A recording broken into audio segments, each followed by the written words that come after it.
विधान सभा हलका अमरगढ़ तो चोण लड़ रहे सिख कौम के नीतड़क जरनैल सरदार सिमरनजीत सिंह मान के हक विच चोण प्रचार करन लई प्रसिद्ध फिल्मी अदाकार दीप सिद्धू ते किसानी संघर्ष विच विशेष भूमिका निभाउण वाले दस्तार लई दिल्ली पुलिस के तशद्दद का शिकार होके भी चढ़दी कला के जयकारे छड्डण वाले जगसीर सिंह जग्गी बाबा विशेष तौर पर पहुंचे। मीडिया नाल गलबात करदिआं दीप सिद्धू ने कहा कि सरदार सिमरनजीत सिंह मान पंजाब के हक्कां दी गल करन वाले नीतड़क आगू हैं।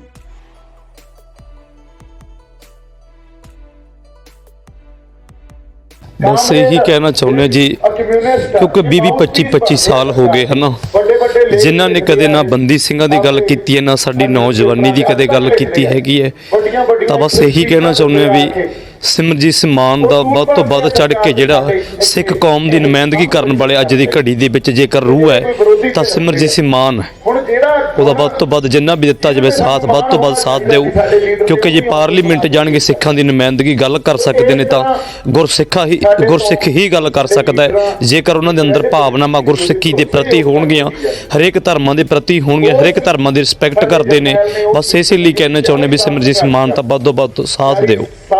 ਜਿਹੜਾ ਹੈਗਾ ਹੋਰ ਵੀ ਲੀਡਰ ਨੇ ਪੰਜਾਬ ਦੇ ਵਿੱਚ ਜਿਹੜੇ ਆਪੋ ਆਪ ਨੂੰ ਕੁਰਸੀਆਂ ਦੇ ਵਿੱਚ ਭੱਜੇ ਫਿਰਦੇ ਨੇ ਕਿ ਸਾਨੂੰ ਵੋਟਾਂ ਪਾਉਣ, ਉਹਨਾਂ ਦੇ ਮੁਕਾਬਲੇ ਮਾਨ ਸਾਹਿਬ ਨੂੰ ਕਿਵੇਂ ਦੇਖਦੇ? ਕਿਉਂਕਿ ਉਹ ਤਾਂ ਇਹਨਾਂ ਦੇ ਨਾਲ ਜੇ ਉਹਨਾਂ ਨੂੰ ਕਿਤੇ ਤੁਲਨਾ ਕਰੀਏ ਤਾਂ ਅਸੀਂ ਤਾਂ ਉਹ ਖਾਰਜ ਕੀਤੇ ਹੋਏ ਨੇ, ਕੋਈ ਕਰੇ ਨਾ ਕਰੇ, ਪਰ ਸਾਡੇ ਅੱਖਾਂ 'ਚ ਜੋ ਗੁਰੂ ਗ੍ਰੰਥ ਸਾਹਿਬ ਜੀ ਦੀਆਂ ਬੇਅਦਬੀਆਂ ਕਰਵਾਈਆਂ ਨੇ, ਗਲੀਆਂ ਟੋਭਿਆਂ ਦੇ ਵਿੱਚ ਅੰਗ ਪੜਵਾਏ ਨੇ, ਤੇ ਹੁਣ ਸਰਸੇ ਵਾਲੇ ਸਾਧ ਨੂੰ ਫੇਰ ਮਤਲਬ ਜਿਹੜਾ ਕੁਝ ਦਿਨਾਂ ਦੇ ਲਈ ਛੱਡਿਆ ਗਿਆ, ਤਾਂ ਜੇ ਉਹ ਸਰਸੇ ਵਾਲੇ ਨੂੰ ਛੱਡਿਆ ਜਾਂਦਾ ਤਾਂ ਸਾਡੇ 20-25 ਸਾਲ ਜਿਹੜੇ ਜੇਲ੍ਹਾਂ ਦੇ ਵਿੱਚ ਸਿੰਘ ਬੰਦ ਕੀਤੇ ਨੇ, ਲੰਮੇ ਸਮੇਂ ਤੋਂ ਸਜ਼ਾਵਾਂ ਵੀ ਭੁਗਤ ਚੁੱਕੇ ਨੇ, ਤੇ ਉਹਨਾਂ ਨੂੰ ਕਿਉਂ ਨਹੀਂ ਛੱਡਿਆ ਜਾਂਦਾ ਵੀ? ਕਿਉਂਕਿ ਸਿੱਖਾਂ ਨੂੰ ਕੋਈ ਐਸਾ ਵਿਹਾਰ ਕੀਤਾ ਜਾਂਦਾ, ਜ਼ਾਲਮ ਸਰਕਾਰਾਂ ਕਰਦੀਆਂ ਨੇ, ਪਰ ਸਰਸੇ ਵਾਲੇ ਸਾਧ ਨੂੰ ਵੱਡੇ ਉਹਨਾਂ ਨੇ ਜਿਹੜੇ ਕਾਂਡ ਕੀਤੇ ਹੈਗੇ ਨੇ, ਸਰਸੇ ਦੇ ਨਾਲ ਜੁੜਦੀਆਂ ਤਾਰਾਂ ਸਭ ਕੁਝ ਹਰੇਕ ਨਾਲ ਇਹ ਕੰਮ ਕਰਾਏ ਹੈਗੇ ਨੇ ਉਹਨਾਂ ਦੇ ਨਾਲ, ਪਰ ਉਹਨੂੰ ਕਿਉਂ ਛੱਡਿਆ ਗਿਆ? ਬੰਦੀ ਸਿੰਘਾਂ ਨੂੰ ਕਿਉਂ ਨਹੀਂ ਛੱਡਿਆ ਜਾਂਦਾ? ਜੇਕਰ ਗੱਲ ਕਰਦੇ ਨੇ, ਪਰ ਇਹੀ ਕਹਿੰਦੇ ਆ ਤੇ ਹੁਣ ਦੇ ਸਮੇਂ ਦੇ ਵਿੱਚ ਆਪਾਂ ਜੇਕਰ ਗੱਲ ਕਰੀਏ ਤਾਂ ਅਸੀਂ ਤਾਂ ਸਾਡੇ ਤਾਂ ਜਿੰਨੇ ਕੁ ਮਨ ਦੇ ਵਿੱਚ ਹੈਗਾ ਵੀ ਸੱਚੀ ਸੁੱਚੀ ਰਾਹ, ਕਿਉਂਕਿ 20 ਸਾਲ ਹੋ ਗਏ, 25 ਸਾਲ ਨਾ ਸਾਨੂੰ ਉਹਨਾਂ ਨੇ ਨਿਆਂ ਕਰਕੇ ਦਿੱਤਾ, ਤਾਂ ਨਾ ਸਾਨੂੰ ਉਹਨਾਂ ਦੇ ਕੋਈ ਆਸ ਰੱਖੀ ਹੈਗੀ ਆ। ਜਿੰਨਾ ਕਿ ਸਾਨੂੰ ਮਨ ਦੇ ਵਿੱਚ ਆਸਰਾ ਇਸ ਅਸੀਂ ਕਹਿੰਦੇ ਵੀ ਹੁਣ ਦੇ ਸਮੇਂ ਦੇ ਵਿੱਚ ਜੇ ਉਦੋਂ ਉਸ ਟਾਈਮ ਤੇ ਬਾਬਾ ਜਰਨੈਲ ਸਿੰਘ ਨੂੰ ਦੇਖਦੇ ਹੁੰਦੇ ਸੀਗੇ, ਆਪਾਂ ਕਹਿੰਦੇ ਵੀ ਸਾਨੂੰ ਯਾਰ ਅੱਜ ਕੌਮ ਦੇ ਲਈ ਕੋਈ ਜਰਨੈਲ ਨਹੀਂ ਲੱਭ ਰਿਹਾ, ਤਾਂ ਇਦੋਂ ਬਾਬਾ ਜਰਨੈਲ ਸਿੰਘ ਵਰਗੇ ਜਿਹੜੀ ਉਹਨਾਂ ਦੀ ਗੱਲਾਂ ਨੇ, ਵਿਚਾਰ ਨੇ, ਸਿੱਖ ਕੌਮ ਨੂੰ ਦੇਣ ਆ ਗਈ, ਹਰੇਕ ਧਰਮ ਦੀ ਗੱਲ ਕਰਦੇ ਨੇ ਹਨਾ, ਪਰ ਸਾਡੇ ਕੋਲ ਸਿਮਰਜੀਤ ਸਿੰਘ ਅੱਜ ਦੀ ਘੜੀ ਦੇ ਵਿੱਚ ਜੇ ਜਰਨੈਲ ਲੱਭਦੇ ਆ ਤਾਂ ਅੱਜ ਦੀ ਘੜੀ ਬਾਬਾ ਜਰਨੈਲ ਸਿੰਘ ਤੋਂ ਜਾਣ ਤੋਂ ਬਾਅਦ ਸਾਡੇ ਕੋਲ ਜਰਨੈਲ ਸਿਮਰਜੀਤ ਸਿੰਘ ਮਾਨ ਜਰਨੈਲ ਨੇ।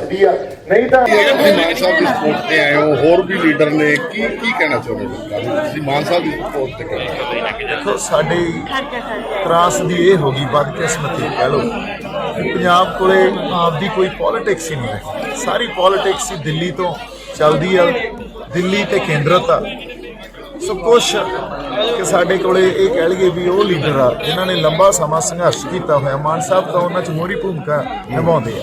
ਹੁਣ ਜੇ ਪੰਜਾਬ ਦੀ ਆਪਦੀ ਸਿਆਸਤ ਅਸੀਂ ਸਿਰ 'ਚ ਨਹੀਂ ਆ ਤਾਂ ਸਾਨੂੰ ਵਾਪਸ ਆਪਣੀਆਂ ਜੜ੍ਹਾਂ ਵੱਲ ਤੇ ਉਸ ਸਮਝ ਵੱਲ ਆਉਣਾ ਪਊਗਾ, ਜਿੱਥੇ ਜਾ ਕੇ ਸਾਨੂੰ ਇਹ ਸਮਝ ਆਉਣੀ ਚਾਹੀਦੀ ਆ ਦਿੱਲੀ ਉਸ ਬੰਦੇ ਨੂੰ ਜਾਂ ਉਸ ਲੀਡਰ ਨੂੰ ਜਾਂ ਪਾਰਟੀ ਨੂੰ ਚਮਕਾਉਂਦੀ ਹੈ ਜੋ ਉਹਨਾਂ ਲਈ ਫਿੱਟ ਬੈਠਦਾ। ਸਾਨੂੰ ਉਸ ਬੰਦੇ ਨੂੰ ਚਮਕਾਉਣਾ ਪੈਣਾ ਜੋ ਸਾਡੇ ਲਈ ਫਿੱਟ ਬੈਠੇ, ਸਾਡੇ ਹੱਕਾਂ ਦੀ ਗੱਲ ਕਰੇ, ਸਾਡੇ ਖਾਤਰ ਸੰਘਰਸ਼ ਕਰੇ ਤੇ ਪੰਜਾਬ ਪੱਖੀ ਪੋਲੀਟਿਕਸ ਕਰੇ।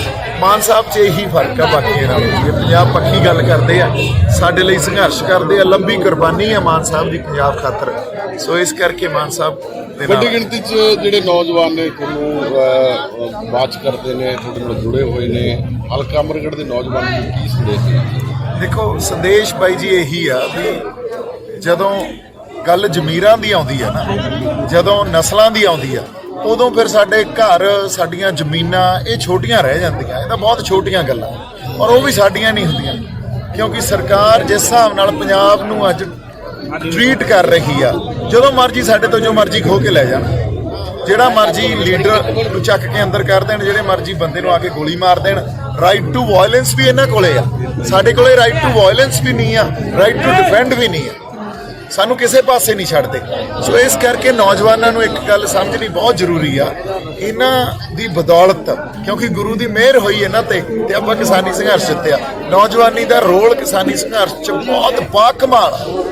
ਉਸੇ ਤਰ੍ਹਾਂ ਹੁਣ ਮਾਨ ਸਾਹਿਬ ਦੀ ਇਸ ਚੋਣਾਂ ਦੇ ਪ੍ਰਚਾਰ 'ਚ ਤੇ ਚੋਣਾਂ ਦੀ ਲੜਾਈ 'ਚ ਨੌਜਵਾਨੀ ਦਾ ਰੋਲ ਹੀ ਇਹ ਨਿਰਭਰ ਜਾਂ ਇਹ ਗੱਲ ਤੈਅ ਕਰੂਗਾ ਵੀ ਆਪਾਂ ਜਿੱਤਦੇ ਹਾਂ ਕਿ ਹਾਰਦੇ ਹਾਂ। ਸੋ ਨੌਜਵਾਨਾਂ ਦੇ ਮੋਢੇ ਤੇ ਹੀ ਆ ਬਾਈ ਜੀ ਚੋਣਾਂ ਵੀ, ਉਹਨਾਂ ਨੇ ਹੀ ਸਾਰੀ ਮੁਹਿੰਮ ਇੱਕ ਉਹਦਾ ਆਗਾਜ਼ ਕਰਨਾ ਤੇ ਉਹਨੂੰ ਗਾਂ ਸਿਰੇ ਤਾਈਂ ਲੈ ਕੇ ਜਾਣਾ। ਇਸ ਕਰਕੇ ਔਰ ਨੌਜਵਾਨੀ ਜਿਹੜੀ ਅੱਜ ਦੀ ਹੈ ਨਾ, ਉਹ ਸੰਤਾਂ ਤੋਂ ਬੜੀ ਪ੍ਰਭਾਵਿਤ ਆ। ਤੁਸੀਂ ਇਹ ਵੇਖੋ, ਕਿਉਂਕਿ ਸਰਕਾਰ ਨੇ ਲੱਖ ਯਤਨ ਕੀਤੇ ਸੰਤਾਂ ਨੂੰ ਬਦਨਾਮ ਕਰਨ ਦੇ, ਉਹਨਾਂ ਨੂੰ ਪੰਜਾਬ ਖਾਤਰ ਇੱਕ ਵਿਲਨ ਦੀ ਤੌਰ ਤੇ ਪੇਸ਼ ਕਰਨ ਦੇ, ਪਰ ਉਹ ਸਾਰਾ ਬਿਰਤਾਂਤ ਸਰਕਾਰ ਦਾ ਡਿੱਗ ਗਿਆ।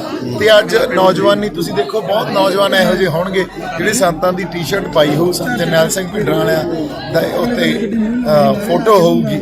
ਸੋ ਉਹ ਗੱਲ ਇਹੀ ਸੀ, ਜਦੋਂ ਤੁਸੀਂ ਜ਼ਮੀਰਾਂ ਖਾਤਰ, ਨਸਲਾਂ ਖਾਤਰ ਲੜਦੇ ਹੋ ਨਾ, ਫਿਰ ਰਹਿੰਦੀ ਦੁਨੀਆ ਤੱਕ ਤੁਹਾਡਾ ਨਾਂ ਰਹਿੰਦਾ।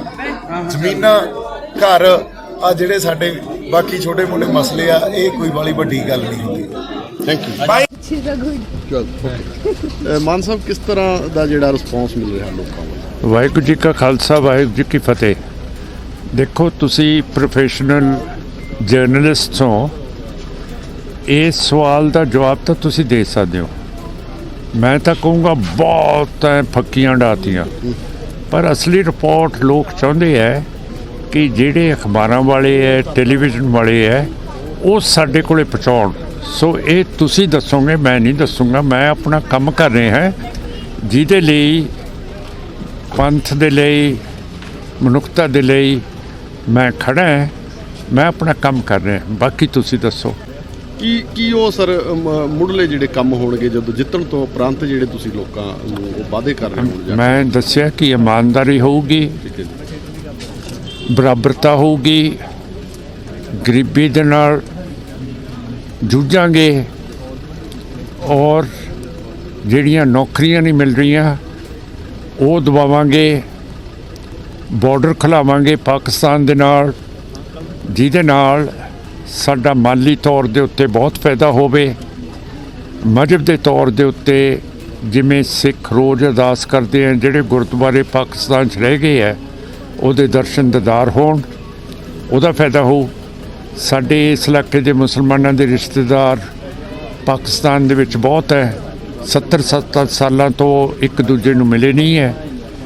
ਉਹ ਵੀ ਜਦੋਂ ਖਾਸ ਕੋਈ ਆਉਂਦੇ ਹੈ, ਇੰਡੀਆ ਦੀ ਸਰਕਾਰ ਉਹਨਾਂ ਨੂੰ ਸਿੱਧਾ ਮਲੇਰਕੋਟਲੇ ਤੇ ਆਪਣੀ ਜਗ੍ਹਾ ਦੇ ਉੱਤੇ ਨਹੀਂ ਪਹੁੰਚਾਉਂਦੀ, ਸਿੱਧੀ ਦਿੱਲੀ ਲੈ ਜਾਂਦੀ ਹੈ। ਫਿਰ ਇਹ ਗਰੀਬ ਮੁਸਲਮਾਨ ਦਿੱਲੀ ਲੈ ਕੇ ਜਾਂਦੇ ਹੈ ਤੇ ਉੱਥੋਂ ਜਿਹੜੇ ਪਾਕਿਸਤਾਨ ਤੋਂ ਇਹਨਾਂ ਦੇ ਰਿਸ਼ਤੇਦਾਰ ਆਉਂਦੇ ਹੈ, ਉਹਨਾਂ ਨੂੰ ਇੱਥੇ ਵਾਪਸ ਲੈ ਕੇ ਆਉਂਦੇ ਆ। ਖਰਚਾ ਬਹੁਤ ਹੁੰਦਾ ਹੈ, ਇਹ ਮੈਂ ਸਮਝਦਾ ਫਜ਼ੂਲ ਖਰਚਾ ਹੈ, ਤੇ ਇਹਨੂੰ ਆਪਾਂ ਠੀਕ ਕਰਾਂਗੇ ਤੇ ਇਹਨਾਂ ਦੀਆਂ ਜਿਹੜੀਆਂ ਜ਼ਿੰਦਗੀਆਂ ਉਹ ਵਧੀਆ ਕਰਾਂਗੇ।